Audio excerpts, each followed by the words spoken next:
আমার একটা জুনিয়র ছোট ভাই, ওকে গুম করে দিতে হবে কেন আপনাদেরকে? এই দেশের সংবিধানকে আমরা মাথায় রেখে আমরা প্রশ্ন করতে চাচ্ছি, একটা যৌক্তিক দাবি আদায়ে কেন 200 প্রাণ দেওয়ার পরে কেন সরকারের পক্ষ থেকে সংলাপের আহ্বান করা হবে? তার আগে কেন আহ্বান করা হয় নাই? কেন ছাত্রদের সাথে বসে এটা নিয়ে সমাধান করা হয় নাই?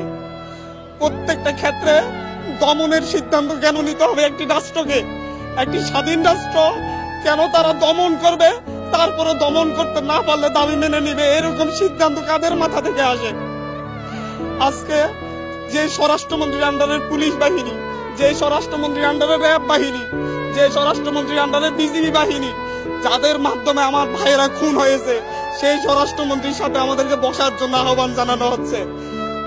উনি কি এই যে 200 লাশ পড়েছে এটার জন্য কি উনি অনুতপ্ত?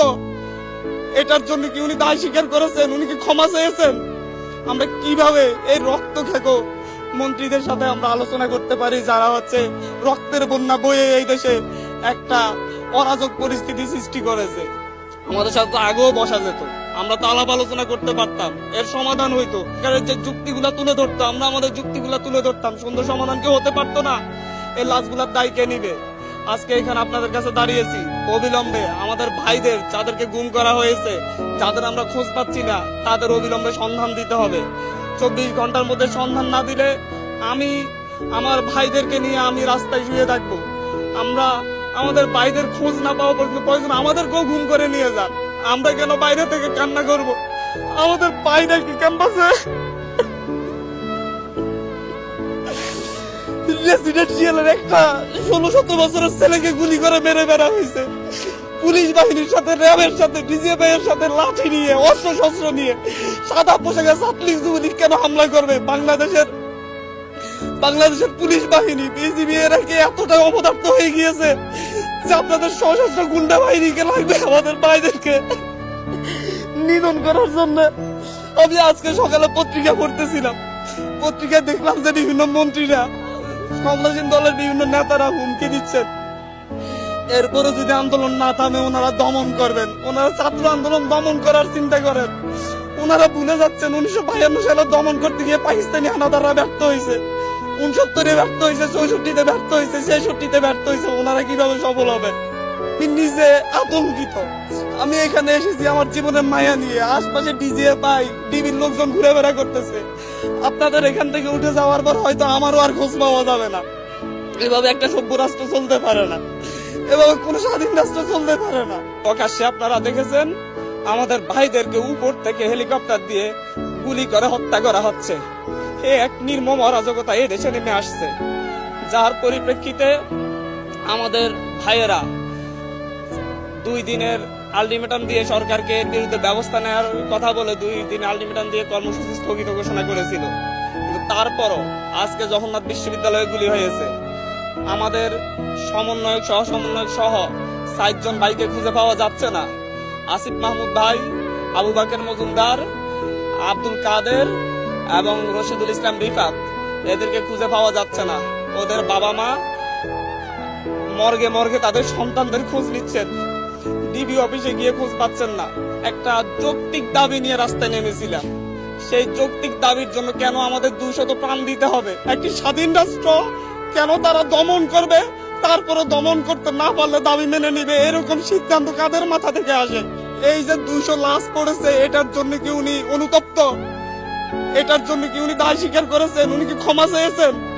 আমরা কিভাবে এই রক্ত খেকো মন্ত্রীদের সাথে আমরা আলোচনা করতে পারি, যারা রক্তের বন্যা বয়ে এই দেশে একটা অরাজক পরিস্থিতি সৃষ্টি করেছে? আমাদের ভাইদেরকে ক্যাম্পাসে তাদের বাবা মা কি কান্না করতেছে না বাসায় বাসায়? এরকম অরাজক পরিস্থিতি তৈরি করে কেন আমাদের? আমার একটা জুনিয়র ছোট ভাই, ওকে গুম করে দিতে হবে কেন আপনাদেরকে? বাংলাদেশ ছাত্রলীগের সভাপতি সাধারণ সম্পাদক মধুর ক্যান্টিনে সংবাদ সম্মেলন করে হুমকি ধমকি দিচ্ছেন এই আন্দোলনকে দমন করবেন। বাংলাদেশ আওয়ামী লীগের সেক্রেটারি জেনারেল এবং সড়ক ও সেতু মন্ত্রী ওবায়দুল কাদের সাহেব বলেছিলেন যে এই আন্দোলন দমন করার দায়িত্ব ছাত্রলীগের। আমি কোট করছি না, উনি এভাবে কথাটি বলেছিলেন, আপনারা মিডিয়ায় প্রচার করেছিলেন। আমরা খুব দুঃখ ভরাক্রান্ত হৃদয় নিয়ে, কান্না জড়িত অবস্থা নিয়ে আমরা এখানে হাজির হয়েছি।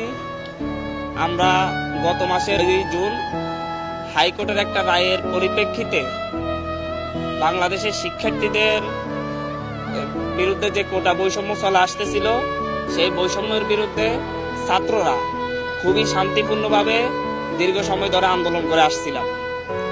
আমরা 30 জুন পর্যন্ত সরকারকে আলটিমেটাম দিয়েছিলাম যে অতি দ্রুত যেন হাইকোর্টের রায় স্থগিত করে আমাদের দাবিগুলা নিয়ে সরকার বিচার বিভাগের মাধ্যমে হাইকোর্টের রায় স্থগিত করে আমাদের দাবিগুলা নিয়ে আলাপ আলোচনা করে। কিন্তু 30 তারিখ পর্যন্ত সরকারের পক্ষ থেকে কোনো ধরনের আলাপ আলোচনা করা হয় নাই। পরবর্তীতে 1 জুলাই থেকে ছাত্রদেরকে সঙ্গে নিয়ে আমরা শান্তিপূর্ণভাবে 15 তারিখ পর্যন্ত আপনারা দেখেছেন সবচাইতে বাংলাদেশের ইতিহাসে সবচাইতে শান্তিপূর্ণ আন্দোলন করে আসছিলাম। এর মাঝে সরকারের পক্ষ থেকে বিভিন্নভাবে আমাদের সাথে যোগাযোগ করা হয়েছিল, আমাদের দাবি দাওয়া মেনে নেওয়ার আশ্বাস দেওয়া হয়েছিল, বলেছিল আমাদের সাথে সংলাপের ব্যবস্থা করবেন। এমনকি প্রধানমন্ত্রী যেদিন রাতে চীন সফর থেকে ফিরে এসেছিলেন, সেই দিন প্রধানমন্ত্রীর একটি প্রতিনিধি দলের সঙ্গে আমি সহ আরো 2 জন সমন্বয়ক, মোট 3 জন মিলে বেইলি রোডের একটি রেস্তোরাঁয় বসে আমরা আলাপ করেছিলাম, তাদের কাছে আমাদের দাবি দাওয়া তুলে ধরেছিলাম। ওনারা প্রধানমন্ত্রীর কাছে বিষয়গুলো পৌঁছে দিবেন এবং কোনো মন্ত্রীর মাধ্যমে আমাদের সাথে সংলাপের ব্যবস্থা করবেন বলে সেদিন সন্ধ্যার মধ্যে একটি সংলাপের ব্যবস্থা করবেন বলে আশ্বস্ত করেছিলেন। আমরা দুপুর 11টায় যখন সেখান থেকে ব্যাক করি, ক্যাম্পাসে এসে আমরা জানতে পারি ডিএমপি কমিশনার হুমকি ধমকি দিচ্ছেন, ছাত্রদেরকে আর রাস্তায় দাঁড়াতে দিবেন না। বাংলাদেশ ছাত্রলীগের সভাপতি সাধারণ সম্পাদক মধুর ক্যান্টিনে সংবাদ সম্মেলন করে হুমকি ধমকি দিচ্ছেন এই আন্দোলনকে দমন করবেন। বাংলাদেশ আওয়ামী লীগের সেক্রেটারি জেনারেল এবং সড়ক ও সেতু মন্ত্রী ওবায়দুল কাদের সাহেব বলেছিলেন যে হচ্ছে এই আন্দোলন দমন করার দায়িত্ব ছাত্রলীগের। আমি কোট করছি না, উনি এভাবে কথাটি বলেছিলেন, আপনারা মিডিয়ায় প্রচার করেছিলেন। তারপর থেকে আপনারা দেখেছেন 15 তারিখ 16 তারিখ থেকে সারা দেশের ছাত্রদের উপর যে অমানবিক নির্যাতন চলে আসছে, দমন করার এক হাতিয়ার নিয়ে আসছিল। ঢাকা বিশ্ববিদ্যালয় ক্যাম্পাস সহ সারা দেশের সকল পাবলিক বিশ্ববিদ্যালয়ে এক দানবের মতো লাঠিয়াল বাহিনী, পেটুয়া বাহিনী নেমে এসেছিল। রাতের আধারে জাহাঙ্গীরনগর বিশ্ববিদ্যালয়ে বহিরাগতদের দিয়ে অভিযান চালিয়েছিল। ডিসির ভাষা ভাঙচুর করে সেখানে ছাত্রদের উপর নির্যাতন চালানো হয়েছিল। অনেক শিক্ষকরাও সেখানে আহত হয়েছিলেন। ঢাকা বিশ্ববিদ্যালয়ে সকালবেলায় দুপুরের দিকে পেটুয়া বাহিনী দিয়ে, টোকাইদের দিয়ে মেয়েদের উপর, নারী শিক্ষার্থীদের উপর, সাধারণ শিক্ষার্থীদের উপর যেভাবে হায়ানাদের মতো হামলে পড়েছিল তা সারা জাতি দেখেছে। আর এরপরে কি হলো? এরপরে দেখা গেল এর প্রতিবাদে সারা দেশের মানুষ, সারা দেশের সাধারণ শিক্ষার্থীরা রাস্তায় নেমে এসেছিল। তার উপর চালানো হয়েছে ক্র্যাকডাউন। সেখানে ক্র্যাকডাউন চালিয়ে তাই আমরা এখন পর্যন্ত, যেহেতু আমরা অনলাইনের সাথে যুক্ত নয়, মিডিয়ার মাধ্যমে যেটা পাচ্ছি সেখানে কোনো মিডিয়ায় বলা হচ্ছে যে 2 শতাধিক, কোনো মিডিয়ায় বলা হচ্ছে 3 শতাধিক। আমরা মনে করি এর চাইতে বেশি সংখ্যক আমাদের ছাত্র ভাইয়েরা খুনের শিকার হয়েছে। তাদেরকে রাস্তায় নির্বিচারে গুলি করে খুন করা হয়েছে। প্রকাশ্যে আপনারা দেখেছেন আমাদের ভাইদেরকে উপর থেকে হেলিকপ্টার দিয়ে গুলি করে হত্যা করা হচ্ছে। এক নির্মম অরাজকতা এই দেশে নেমে আসছে, যার পরিপ্রেক্ষিতে আমাদের ভাইয়েরা 2 দিনের আলটিমেটাম দিয়ে সরকারকে এর বিরুদ্ধে ব্যবস্থা নেওয়ার কথা বলে 2 দিন আলটিমেটাম দিয়ে কর্মসূচি স্থগিত ঘোষণা করেছিল। কিন্তু তারপরও আজকে জগন্নাথ বিশ্ববিদ্যালয়ে গুলি হয়েছে।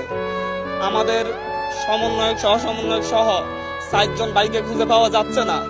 আসিফ মাহমুদ ভাই, আবু বাকের মজুমদার, আব্দুল কাদের এবং রশিদুল ইসলাম রিফাত, এদেরকে খুঁজে পাওয়া যাচ্ছে না। ওদের বাবা মা মর্গে তাদের সন্তানদের খোঁজ নিচ্ছেন, ডিবি অফিসে গিয়ে খোঁজ পাচ্ছেন না। এক থানা থেকে আরেক থানায় তাদেরকে ঘুরপাক খাওয়ানো হচ্ছে। এই কোন স্বাধীন সভ্য রাষ্ট্রে আমরা বসবাস করতেছি? আমরা এই জাতির কাছে প্রশ্ন রাখছি, আমরা প্রধানমন্ত্রীর কাছে প্রশ্ন রাখছি। 71-এ কি 30 লক্ষ শহীদেরা রক্ত দিয়ে আমাদেরকে এরকম একটা রাষ্ট্র উপহার দেওয়ার জন্য রক্ত দিয়েছিলেন? এই পর্যায়ে আমাদের যেটা আমরা দেখতে পাই আমরা তো একটা যৌক্তিক দাবি নিয়ে রাস্তায় নেমেছিলাম। সেই যৌক্তিক দাবির জন্য কেন আমাদের 200 প্রাণ দিতে হবে? এই দেশের রাষ্ট্র ব্যবস্থার কাছে, সরকার ব্যবস্থার কাছে, শাসন ব্যবস্থার কাছে, এই দেশের বিচার বিভাগের কাছে, এই দেশের সংবিধানকে আমরা মাথায় রেখে আমরা প্রশ্ন করতে চাচ্ছি, একটা যৌক্তিক দাবি আদায়ে কেন 200 প্রাণ দেওয়ার পরে কেন সরকারের পক্ষ থেকে সংলাপের আহ্বান করা হবে? তার আগে কেন আহ্বান করা হয় নাই? কেন ছাত্রদের সাথে বসে এটা নিয়ে সমাধান করা হয় নাই? প্রত্যেকটা ক্ষেত্রে দমনের সিদ্ধান্ত কেন নিতে হবে একটি রাষ্ট্রকে? একটি স্বাধীন রাষ্ট্র কেন তারা দমন করবে, তারপরে দমন করতে না পারলে দাবি মেনে নিবে? এরকম সিদ্ধান্ত কাদের মাথা থেকে আসে? আজকে যে স্বরাষ্ট্রমন্ত্রীর আন্ডারের পুলিশ বাহিনী, যে স্বরাষ্ট্রমন্ত্রীর আন্ডারের র্যাব বাহিনী, যে স্বরাষ্ট্রমন্ত্রীর আন্ডারের বিজিবি বাহিনী, যাদের মাধ্যমে আমার ভাইয়েরা খুন হয়েছে, সেই স্বরাষ্ট্রমন্ত্রীর সাথে আমাদেরকে বসার জন্য আহ্বান জানানো হচ্ছে। উনি কি এই যে 200 লাশ পড়েছে এটার জন্য কি উনি অনুতপ্ত? এটার জন্য কি উনি দায় স্বীকার করেছেন? উনি কি ক্ষমা চেয়েছেন? আমরা কিভাবে এই রক্ত খেকো মন্ত্রীদের সাথে আমরা আলোচনা করতে পারি, যারা হচ্ছে রক্তের বন্যা বয়ে এই দেশে একটা অরাজক পরিস্থিতি সৃষ্টি করেছে? আমাদের সাথে তো আগেও বসা যেত, আমরা তো আলাপ আলোচনা করতে পারতাম, এর সমাধান হইতো। সরকারের যে যুক্তিগুলা তুলে ধরতো, আমরা আমাদের যুক্তিগুলা তুলে ধরতাম, সুন্দর সমাধান কেউ হতে পারতো না। এই লাশগুলার দায় কে নিবে? আজকে এখানে আপনাদের কাছে দাঁড়িয়েছি অবিলম্বে আমাদের ভাইদের, যাদেরকে গুম করা হয়েছে, যাদের আমরা খোঁজ পাচ্ছি না, তাদের অবিলম্বে সন্ধান দিতে হবে। 24 ঘন্টার মধ্যে সন্ধান না দিলে আমি আমার ভাইদেরকে নিয়ে আমি রাস্তায় শুয়ে থাকবো। আমরা আমাদের ভাইদের খোঁজ না পাওয়া পর্যন্ত প্রয়োজন আমাদেরকেও গুম করে নিয়ে যান। আমরা কেন বাইরে থেকে কান্না করব? আমাদের ভাইরা কি ক্যাম্পাসে, তাদের বাবা মা কি কান্না করতেছে না বাসায় বাসায়? এরকম অরাজক পরিস্থিতি তৈরি করে কেন আমাদের ভাইদেরকে খোঁজ পাওয়া যাবে না? রিফাত রশিদের ভাই, রিফাত রশিদের বাবা পথে পথে কান্না করতেছে, ঘুরতেছে, ধানমন্ডি থানায় গিয়েছে, ধানমন্ডি থানা বলতেছে আমাদের এখানে না, শাহবাগ থানায় গিয়েছে, শাহবাগ থানা বলতেছে আমাদের এখানে না, নিউ মার্কেট থানায় পাঠাচ্ছে, নিউ মার্কেট থানা বলতেছে আমাদের এখানে না। তাহলে কোথায় পাবে রিফাত রশিদকে?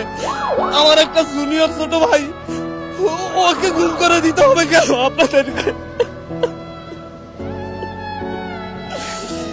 রেসিডেন্সিয়ালের একটা 16-17 বছরের ছেলেকে গুলি করে মেরে বেড়া হয়েছে। পুলিশ বাহিনীর সাথে, র্যাবের সাথে, বিজিবি এর সাথে লাঠি নিয়ে, অস্ত্র শস্ত্র নিয়ে, সাদা পোশাকে ছাত্রলীগ যুবলীগ কেন হামলা করবে? বাংলাদেশের পুলিশ বাহিনী, বিজিবি এরা কি এতটা অপদার্থ হয়ে গিয়েছে যে আপনাদের সশস্ত্র গুন্ডা বাহিনীকে লাগবে আমাদের ভাইদেরকে নিধন করার জন্য?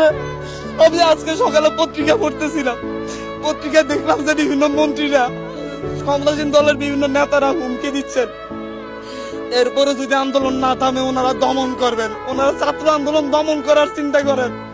ওনারা ভুলে যাচ্ছেন 1952 সালে দমন করতে গিয়ে পাকিস্তানি হানাদাররা ব্যর্থ হয়েছে, 69-এ ব্যর্থ হয়েছে, 64-তে ব্যর্থ হয়েছে, 66-তে ব্যর্থ হয়েছে। ওনারা কিভাবে সফল হবেন?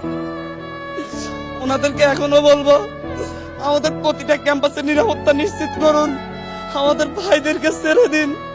আমি নিজে আতঙ্কিত। আমি এখানে এসেছি আমার জীবনের মায়া নিয়ে, আশপাশে ডিজিএ পাই, ডিবির লোকজন ঘুরে বেড়া করতেছে।